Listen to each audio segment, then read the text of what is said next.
We skirt our direly sick or dying friends for a second reason as well. We're mortified that we won't know what to say when we get there, and therefore will make some fatal gaffe. Driven away by our fears, we absent ourselves from pain's table just where our presence might be most welcome. So let me try to diffuse this problem for you, beginning with the hard stuff first, the talking part. You really don't have to say much of anything. Just showing up speaks volumes. It takes few words to console another, to be with her in her aloneness. Can I get anything for you, you ask? Can I help you move your pillow? To comfort another, to bring him your strength, requires more practice, in large part because it requires you to be more comfortable within yourself. Break through the invisible barrier, estranging you and your life from him and his sickness or his death, and you will be halfway there. It's an act of imagination. Find little ways, anecdotes and stories, to assure him of your ongoing interest and love. Extol your favorite ball teams. Recall some significant passage in your friendship. Remind him of what he's taught you. Tell him that you'll always be there for him. Bring him your strength. Comfort him. Soon before you know it, you'll be commiserating. Commiseration is the deepest form of succor. All barriers are broken down. Your friend's misery will have tapped the source of your own, and you will find yourself entering effortlessly into the language of empathy. Not, I know how you feel, because you don't. I know how you feel trivializes the patient's solitary journey.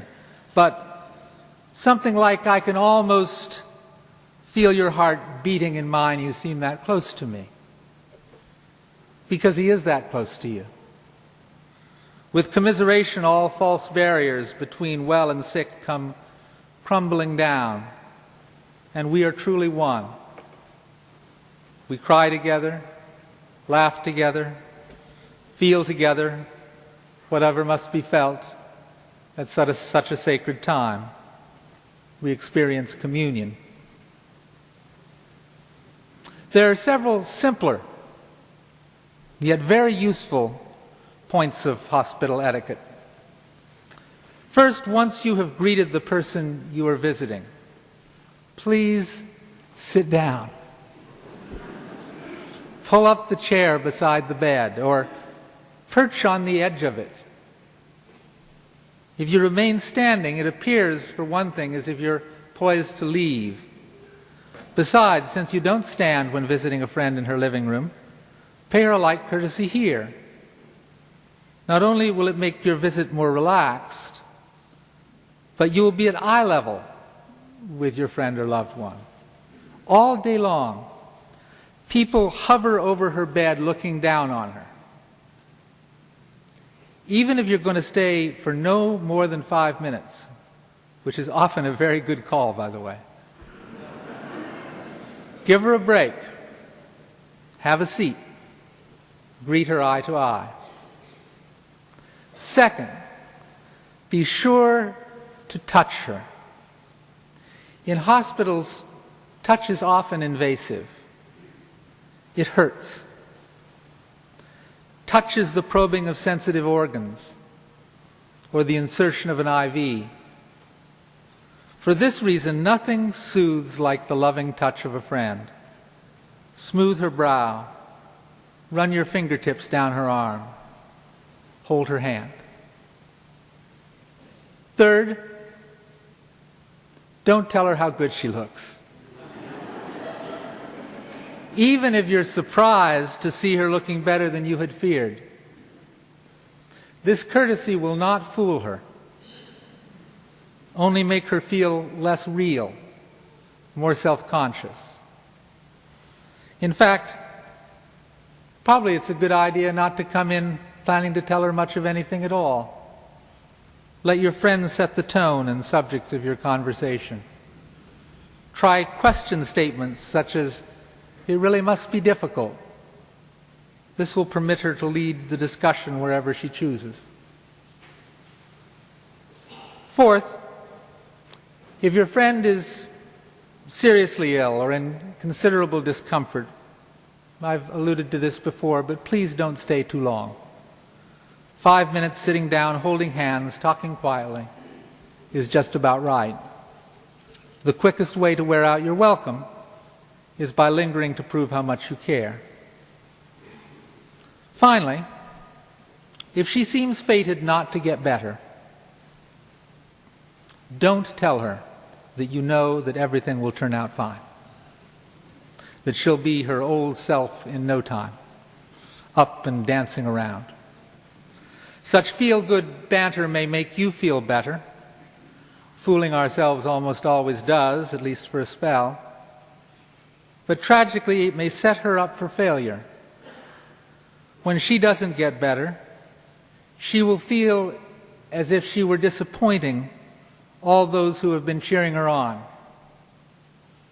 The cruelest trick we can play on someone who's dying, unless she begs for it for reasons all her own, which must be respected,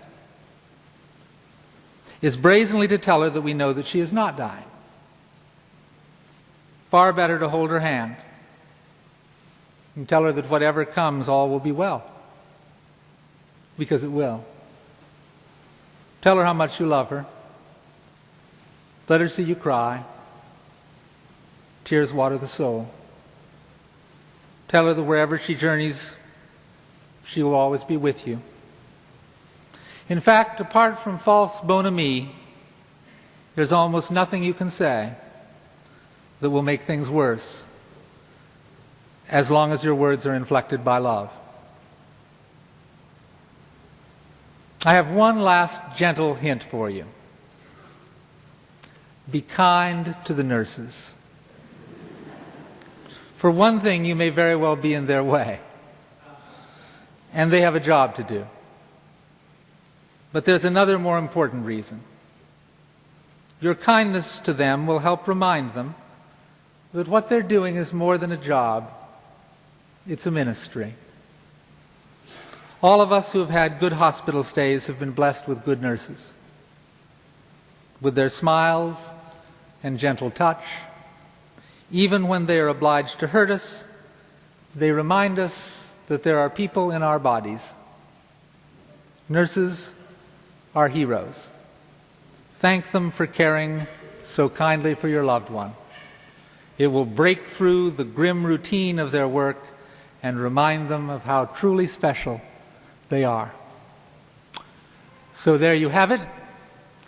I hope these little hints will ease your way a bit the next time you have the privilege of visiting a friend or loved one in the hospital. And believe me, having learned so much at your own bedsides, I know what a grace-filled honor such visits can be. Amen. I love you, and may God bless us all.